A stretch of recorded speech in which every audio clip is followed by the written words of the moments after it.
Maka tujuan saudara kita Bapak Dedi ini, beliau bersyukur kepada Allah, memberikan kabar gembira kepada handai taulan, kepada saudara-saudaranya, kepada bapak dan ibu, bahwa istri beliau ini sedang mengandung, sedang hamil 7 bulan. Nabi Zakaria, tahu Nabi Zakaria? Tahu tak? Tahu dah? Tahu begitulah. Ya. Nabi Zakaria dia sudah tua, ubannya sudah putih, namun dia belum mempunyai anak. Maka dia bermohon kepada Allah Subhanahu wa Ta'ala agar diberikan anak. Makanya kalau yang belum mempunyai anak, maka berdoa kepada Allah Subhanahu wa Ta'ala agar punya anak. Tapi kalau pengen punya anak, ya kawin dulu, betul tak? Kalau tidak kawin, tidak nikah, gimana punya anak, betul? Lah ya harus nikah dulu. Jadi kalau belum kawin, belum nikah, di mana punya anak? Bukannya seperti Maryam, Siti Maryam, Nabi Isa diberikan oleh Allah Subhanahu wa Ta'ala dengan kalimat kun fayakun, betul? Jadi Maryam, wanita suci, wanita solehah, dia mengandung Nabi Isa alaihi salam atas izin Allah Subhanahu wa Ta'ala, betul? Banyak sekarang juga yang hamil duluan, betul tak? Bukan dengan kun fayakun, tetapi dengan ngos-ngosan. Hasil ngos-ngosan, betul tak? Nah, itu. Siti Maryam hamil karena Allah Subhanahu wa Ta'ala atas izin Allah.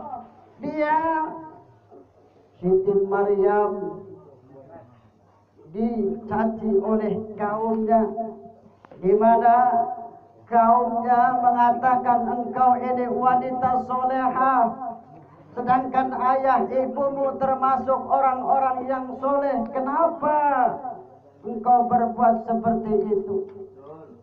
Dijawab oleh Maryam, kalau penasaran katanya fa'asarat, dia menunjuk anak yang dalam buayan. Anak yang dalam buayan itu yakni Nabi Isa. Ya, masih kecil. Nabi Isa-nya masih dalam ayunan, masih kecil. Nabi Isa berbicara sewaktu kecil. Ada dah bayi bisa ngomong sekarang? Ada dah? Ada dah? Nah, bayi ajaib. Tapi apa jawab Nabi Isa? Qala inni abdullah.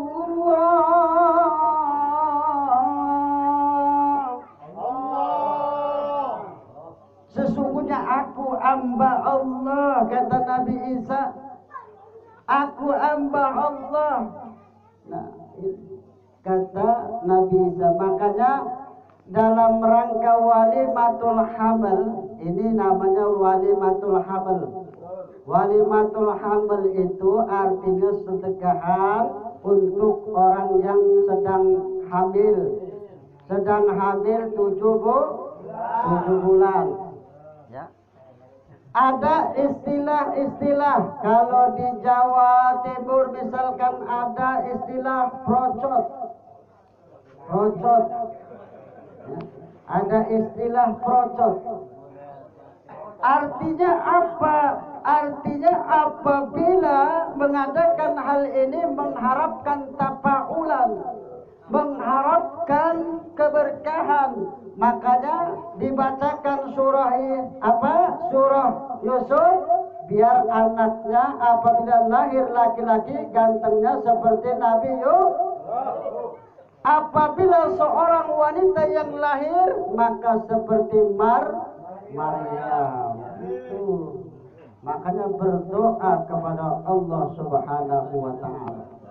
Jadi istilah procot itu maksudnya supaya sang istri yang sedang hamil, sedang mengandung tadi lahir dengan trot, langsung trot, tanpa kesusahan, tanpa kesulitan. Itu maksudnya. Jadi supaya tidak sulit melahirkan itu. Ya, ini. Jadi ini termasuk doa, mendoakan. Dengan acara seperti ini mendoakan yang hamil. Mudah-mudahan ibu yang mengandung tadi diberikan kesehatan oleh Allah Subhanahu wa taala. Amin. Dan si cabang bayi juga diberi kesehatan oleh Allah, dijaga oleh Allah. Karena apa? Karena janin yang sudah berumur 7 bulan itu sudah sempurna bentuknya. Ya. Jadi kalau sudah 9 bulan 10 hari maka akan lahirlah si anak tadi. Betul tak? Betul. Hamil itu paling sedikit ada yang 6 bulan. Ada yang 7 bulan melahirkan. Ada yang 9 bulan 10 hari, ada juga yang 4 tahun, Pak. Ada 4 tahun. Di zaman dulu ada 4 tahun orang hamil baru melahirkan. Ada tak kita di sini 4 tahun? Ada tak? Itu paling lama 4 tahun. Nah ini. Maka di dalam acara seperti ini mengharapkan doa dari bapak dan ibu agar si anak, si cabang bayi tadi diberikan oleh Allah kesehatan dan untuk ibunya juga. Amin.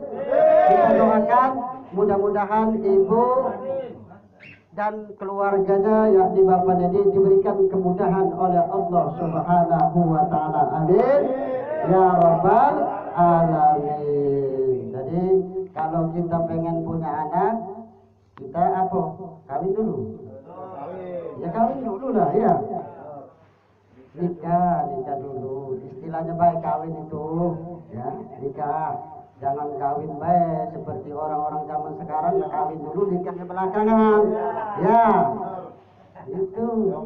Hati-hati. Ya itu. Hati-hati. Terus apa sudah ini? Berapa menit sudah?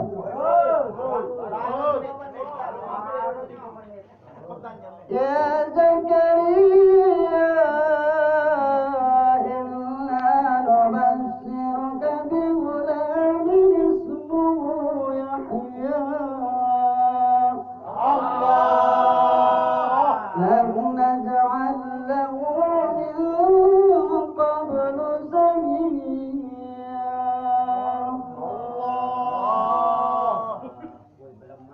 Allah Subhanahu wa ta'ala berfirman mengabarkan kepada Zakaria bahwa dia ini akan mempunyai anak yang bernama Yahya. Ya. Dia akan memberi anak yang namanya Yahya yang belum ada sebelumnya. Nah, ini nama Yahya. Yahya itu anaknya Nabi Zakaria.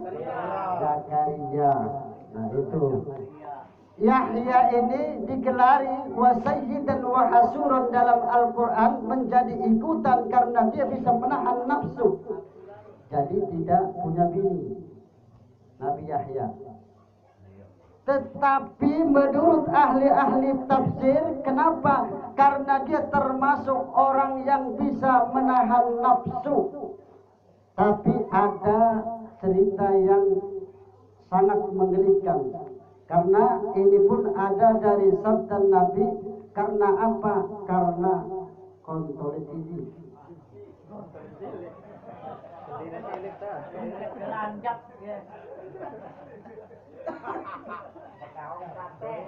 Ini tidak pantas dijelaskan, namun ini ada di dalam tafsir, ya.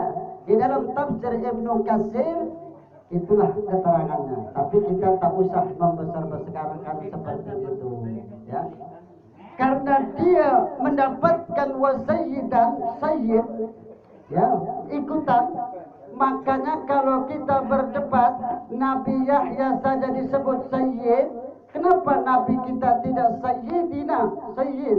Ini jadi perdebatan di kalangan kita. Perbedaan membaca sholawat antara yang memakai sayyidina dengan tidak memakai ini jadi perdebatan. Karena itu bid'ah katanya, ditambah-tambah.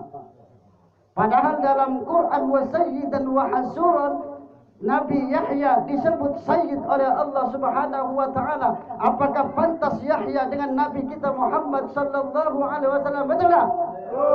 Siapakah yang lebih tinggi kedudukannya, Yahya apakah Nabi kita? Yahya kata bini, Nabi kita banyak bininya, woi.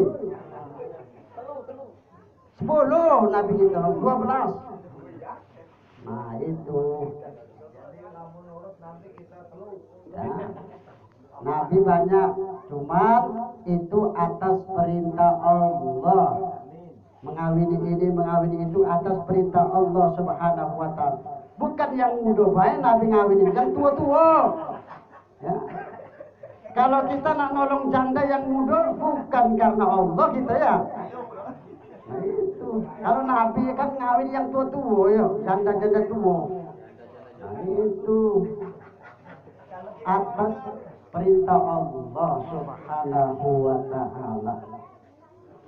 Makanya sayyidan itu termasuk penghulu atau ikutan. Terserah kita mau baca sholawatnya pakai sayyidina atau tidak, terserah. Tapi kita menghormati. Ibarat kita manggil kiai kita, sebut nama kiai kita, misalkan siapa? Abailik kiai ini, ya. Kan harusnya abailik dipanggil lik. Kan tidak pantas, tidak hormat dia, tidak menghormati. Apalagi Nabi kita Muhammad, betul tak? Mat, sini mat, misalnya. Mamat. Nah, di bawah mamatnya. Misalkan, kan wasayyidan itu seperti bapak abailik, misalkan, kan menghormati. Dipanggil belik, klik, tidak lemah, ya. Itu. Menghormati. Wasayyidan wa hasuran, menjadi ikutan, dan karena dia bisa menahan nafsu, wa nabiyan ila sholihin, dan dia termasuk seorang nabi. Ini Nabi Zakaria. Nabi Ibrahim sama, hendak mempunyai Ishak, dia telah berumur lanjut usia. Padahal dia sudah mempunyai anak yang namanya Ismail, 13 tahun baru mempunyai anak yang namanya Nabi Ishak. Lalu Ishak mempunyai anak namanya Yakub. Yahya. Ya. Ishak punya anak yang namanya Yakub punya anak namanya Yusuf. Dibaca surah Yusuf agar ganteng seperti Nabi Yusuf. إذ قال يوسف لأبيه يا أبت إني رأيت 11 كوكبا والشمس والقمر رأيتهم لي ساجدين. Allah. Kalau wong kita mah Iqbal Yusuf itu jadi jimat, jadi kemat.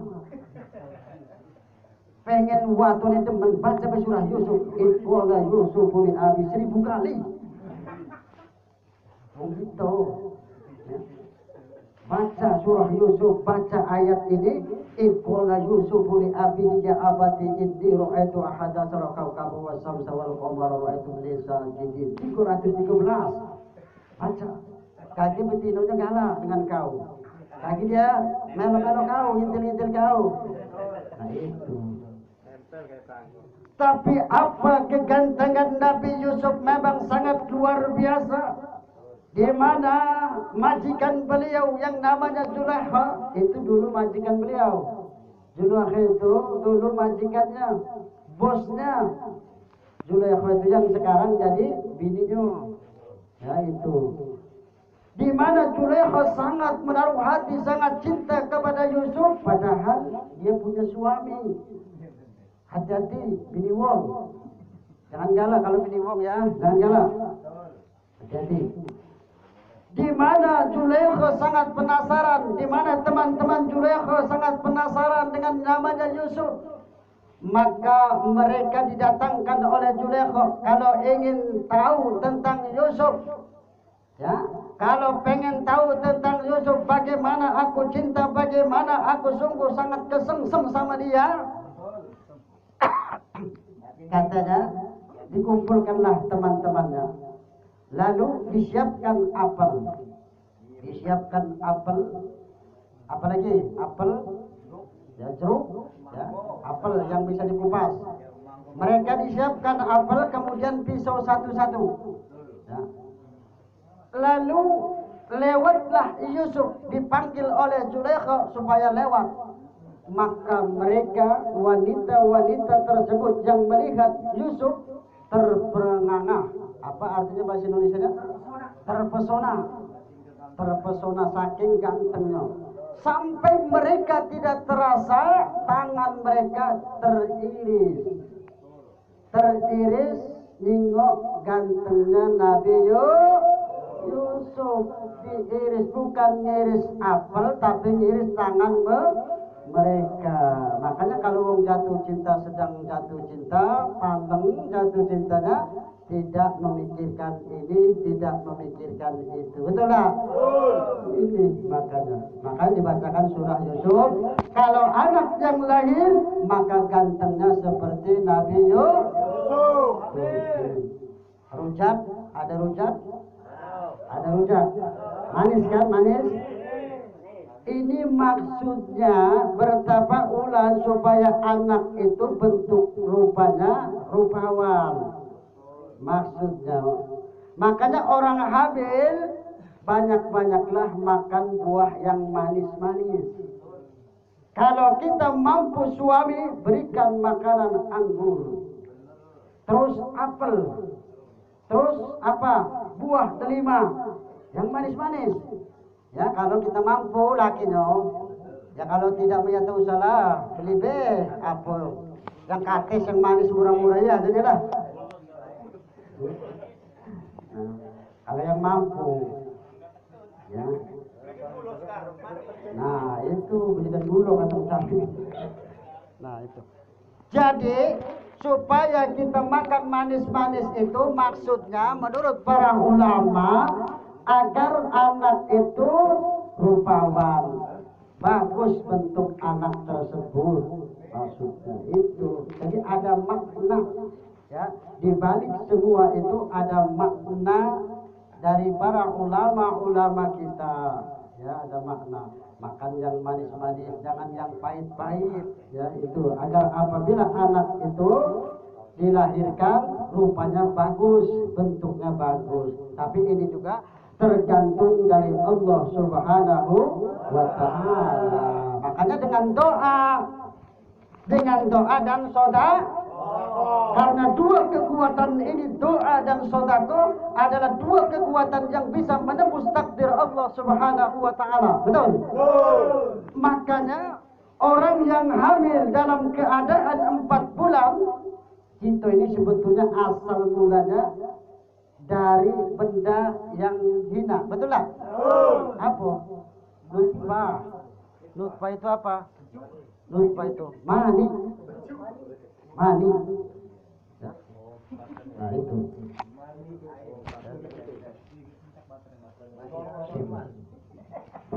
Karena apa kata Allah, walaqad khalaqnal insana min sulalatin min tin. Allah sungguh telah kami ciptakan manusia itu dari saripati tanah. Saripati tanah. Ya. Kita ini memang asalnya dari tanah. Nabi Adam itu diciptakan dari tanah. Tapi kita itu dari tanah, tetapi melalui proses. Melalui proses. Kalau Nabi Adam tidak melalui proses, dia dibuat dari tanah, kemudian ditiupkan ruh oleh Allah Subhanahu wa taala, jadilah manusia. Tetapi kita itu melalui proses. Pertama, walaqad khalaqnal insana min sulalatin min tin. Kita ini diciptakan oleh Allah dari saripati tanah. Bagaimana? Kita makan kacang-kacangan berasal dari tanah. Makan padi dari tanah. Maka dari makanan itu akan jadilah sperma. Ya, sperma. Apa sperma? Mani. Ya. Mani. Nah, maka dari inilah kita dijadikan oleh Allah Subhanahu wa taala. Makanya mani itu tidak najis, Pak. Ya. Mani tidak najis. Air kencing najis. Mani tidak najis. Ya. Kalau sarung kita kena air mani, boleh dibawa sholat. Ya. Misalkan mani kita banyak nempel di sarung, tidak jadi masalah. Tidak najis yang namanya manusia. Kalau mani najis, ini bapak-bapak dan ibu-ibu di sini najis galau ini. Betul nggak? Najis galau kalau najis ini. Ya, betul nggak? Itu berarti mani tidak najis. Makanya diciptakan kita dari air mani, dari nutfah, kemudian menjadi alaqah, segumpal darah, kemudian menjadi mudghah, segumpal daging, kemudian dibentuk oleh Allah menjadi tulang belulang, kemudian dibungkus kembali menjadi daging. Berbentuklah kita seperti ini. Nah, sekarang ini jadilah yang duduk-duduk sini nongol kan? Ya, itu nongol. Nah, itu pun melalui proses di mana apabila diciptakan oleh Allah Subhanahu wa taala 40 kali 3 kali selama 4 bulan, maka kita belum ditiupkan ruh oleh Allah Subhanahu wa taala. Makanya kalau orang yang baru mengandung, ya, 3 bulan atau 2 bulan itu masih berbentuk daging. Tetapi kalau setelah 4 bulan itu sudah agak berbentuk. 7 bulan itu sudah sempurna bentuknya. Di dalam 40 hari, ya, 3 kali selama 4 bulan, Allah Subhanahu wa taala mengutus kepada malaikat untuk mencatat 4 hal. Dalam rahim ibu itu si anak dicatat, ya, disuruh oleh Allah dicatat oleh malaikat itu 4 hal. Tentang rezekinya, kemudian tentang ajalnya, kemudian tentang amal perbuatannya, apakah dia, yang keempat, apakah dia menjadi orang yang bahagia, apakah dia menjadi orang yang sengsara. 4 hal ini, ya. Maka kata Nabi, 4 hal ini di dalam alam rahim dicatat oleh malaikat tadi atas perintah Allah Subhanahu wa taala tentang rezekinya. Tentang rezekinya. Apakah dia mempunyai rezeki yang banyak? Apakah dia mempunyai rezeki yang sedikit? Betul tak? Betul. Jadi kalau Ustaz dapat amplopnya duitnya sedikit, berarti sudah takdir.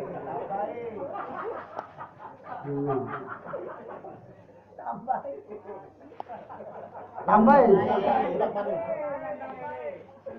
Jadi kalau Ustaz isi amplopnya sedikit, harus ditambah. Bukan takdir, bukan. Bukan takdir.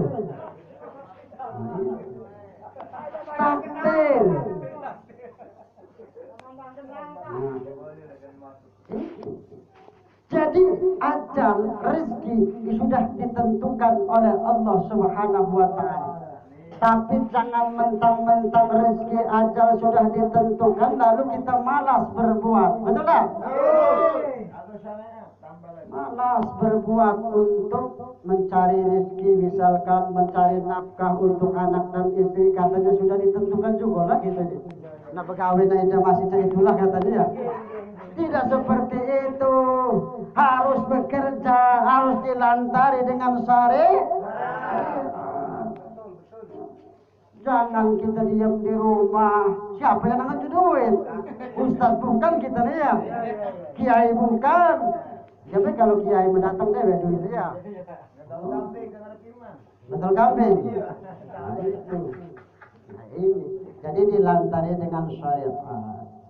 Rezeki. Makanya ada 3 fase, ada 3 tahapan manusia itu dia mengalami kekhawatiran. Pertama, saat ia dilahirkan.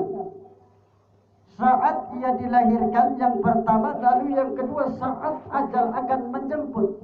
Lalu yang ketiga saat ia dibangkitkan.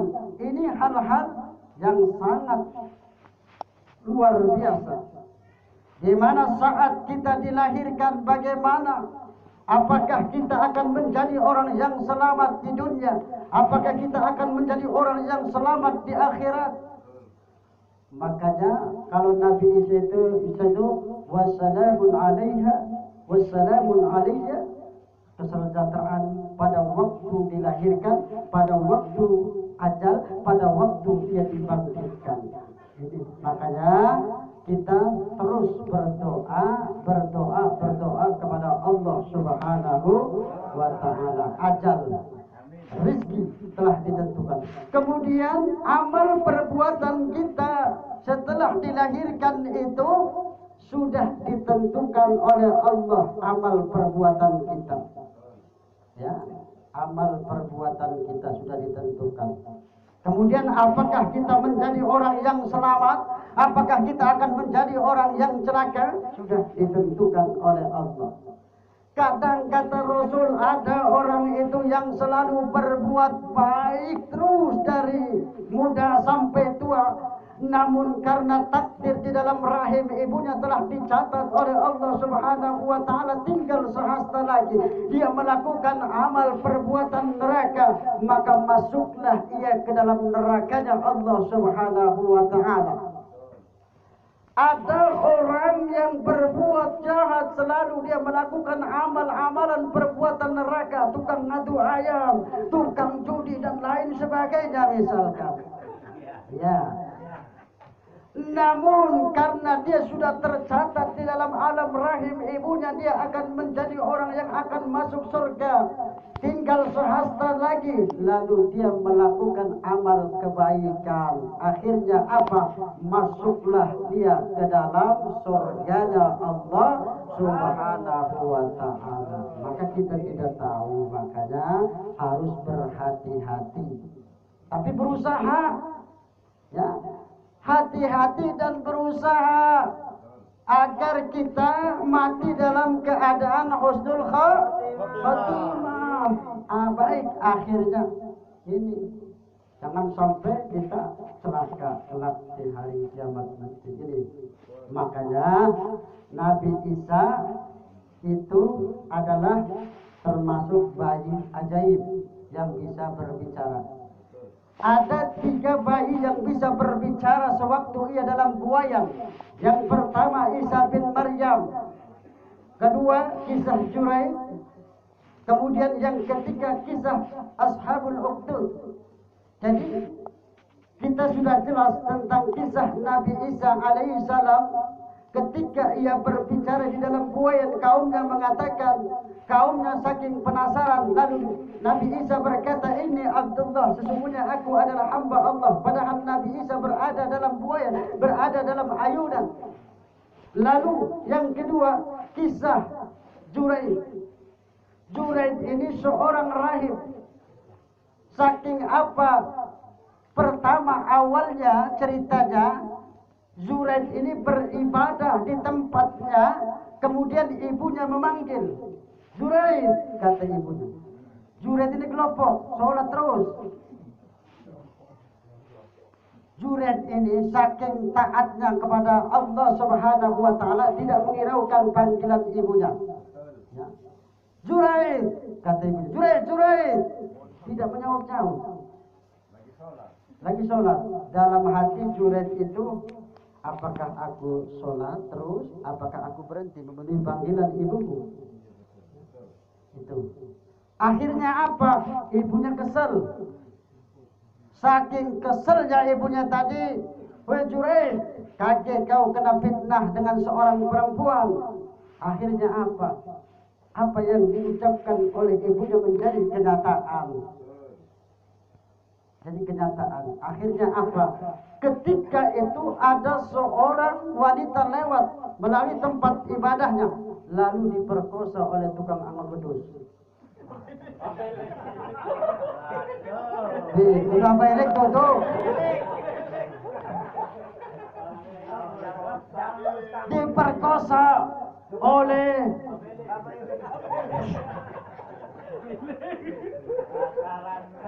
sehingga hamillah wanita tersebut, ya, hamillah wanita tersebut, ya, sehingga pemimpin daerah situ, pemimpin kerajaan tersebut marah, ada hamil yang tanpa suami, ya, marah, dipanggillah Juraid, ya, karena wanita itu mengatakan bahwa yang menghamilinya adalah Juraid, ya, kena fitnah tadi, difitnah karena omongan ibunya tadi. Nah, hati-hati, makanya jadi wong tua jangan basing-basing ngomong, ya, jangan basing-basing ngomong. Kalau kita jadi wong tua, apa bisa terjadi? Karena doa orang tua itu mustajab, tidak ada dinding dengan Allah Subhanahu wa Ta'ala. Walaupun anak kita nakal, bagus-bagus kelak, bagus nah, bagus. Kalau perlu, ya, ya jangan anak aku ini nakalnya, janganlah, bagus, ya, itu, ya. Karena apa? Omongan itu akan menjadi kenyataan. Seperti Juraid ini, nah, Juraid, ya, difitnah, asalnya karena ibunya, ya, asalnya.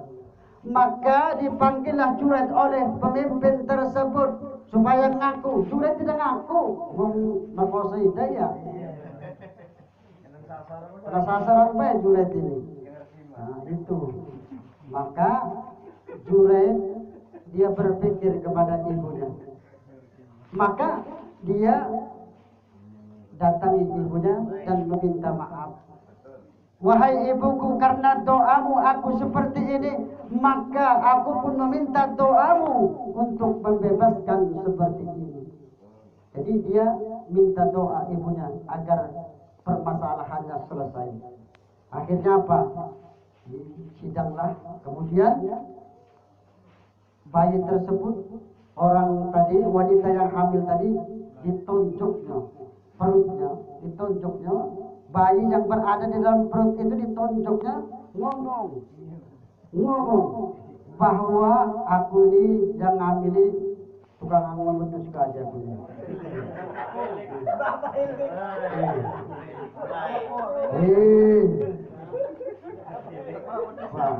Tukang anggur bedus aja punya. Selamatlah Juraid. Kemudian ada kisah lagi Sohibul Ukhdud. Pada saat itu seorang ibu yang sedang menggendong bayinya, dia menghadapi pemimpin yang zalim pada saat itu. Sohibul Ukhdud itu paretan yang penuh api. Pada saat itu pemimpinnya zalim. Jadi orang-orang yang menentang beriman kepada Allah Subhanahu wa Ta'ala dimasukkan ke dalam api tersebut, dibakar hidup-hidup, ya. Tetapi karena mempertahankan iman kepada Allah Subhanahu wa Ta'ala, maka mereka berani menceburkan diri mereka ke dalam kobaran api tersebut. Ada seorang ibu yang sedang menggendong bayinya ragu, hendak menceburkan dirinya, ya, ragu karena memikirkan anak tadi.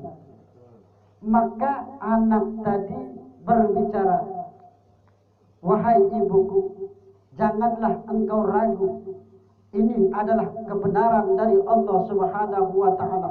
Karena ibu mempertahankan iman, maka tidak ragu ibunya langsung menceburkan dengan anaknya tadi yang bisa berbicara tadi. Anak masih bayi. Ini dalam kisah Sahibul Ukhdud, ya, itu. Jadi bayi yang bisa berbicara sewaktu kecil itu Isa bin Maryam. Kemudian kisah Juraid, ya, Juraid ini ada yang kisah yang lain bahwa bayi itu sudah lahir baru itunya oleh Juraid. Lalu kisah Sahibul Ukhdud ini, ya, bayi yang bisa berbicara. Kalau kita ada bayi yang bisa berbicara, heran pastinya kan, bingung. Termasuk bayi ajaib. Nah, ini. Jadi tujuan kita hadir di sini, Bapak Dedi mengundang kita untuk mendoakan anak yang berada di dalam rahim ibunya yang bernama siapa tadi? Nita. Mudah-mudahan anak tersebut diberikan oleh Allah kesehatan beserta ibunya. Amin ya rabbal alamin. Ini saja Bapak dan Ibu, karena waktu kita ini sudah malam. Mohon maaf. Billahi taufiq wal hidayah. Wassalamualaikum warahmatullahi wabarakatuh. أعوذ بالله من الشيطان الرجيم. بسم الله الرحمن الرحيم. اللهم صل وسلم على سيدنا محمد في الأولين والآخرين وبارك وسلم ورضي الله تعالى عن سيدنا أصحاب رسول الله أجمعين. حمد الشاكرين حمدا ناعما حمدا يوافي كافيا مجيدا. يا ربنا لك الحمد كما ينبغي لجلال وجهك الكريم وعظيم سلطانك. اللهم صل على سيدنا محمد صلاة تنجينا بها من ذنب الأهوال والآفات وتقضي لنا بها جميع الحاجات وتطهرنا بها من جميع السيئات وترفعنا بها عندك على الدرجات وتبلغنا يصل ويأتي من الخيرات في الحياة وبعد الممات. يا حي يا قيوم برحمتك ناغث يا الله. يا حي يا قيوم برحمتك ناغث يا الله. Ya Allah, ampunilah dosa-dosa kami ya Allah. Ampunilah dosa-dosa kedua orang tua kami ya Allah. Ampunilah dosa-dosa anak dan istri kami ya Allah. Ya Allah, kami mohon kepadamu ya Allah, kabulkanlah maksud dan tujuan sahibul hajat ya Allah. Ya Allah, Allahumma ya mubarik barik lana fil umri. Ya Allah, berilah keberkahan kepada kami ya Allah. Berilah keberkahan kepada kedua orang tua yang bernama Nedi dan Nedi ya Allah. Ya Allah, berilah anak yang di dalam kandungan ibu Nedi ini anak yang baik rupanya ya Allah, yang bentuknya baik ya Allah, yang lapang rezekinya ya Allah, yang banyak rezekinya ya Allah. Ya Allah, kami mohon kepadamu ya Allah, kabulkanlah maksud dan tujuan kami ya Allah, terutama sahibul hajat ya Allah. Ya Allah, berilah keberkahan kepada kami ya Allah. Ya Allah, berilah kesehatan.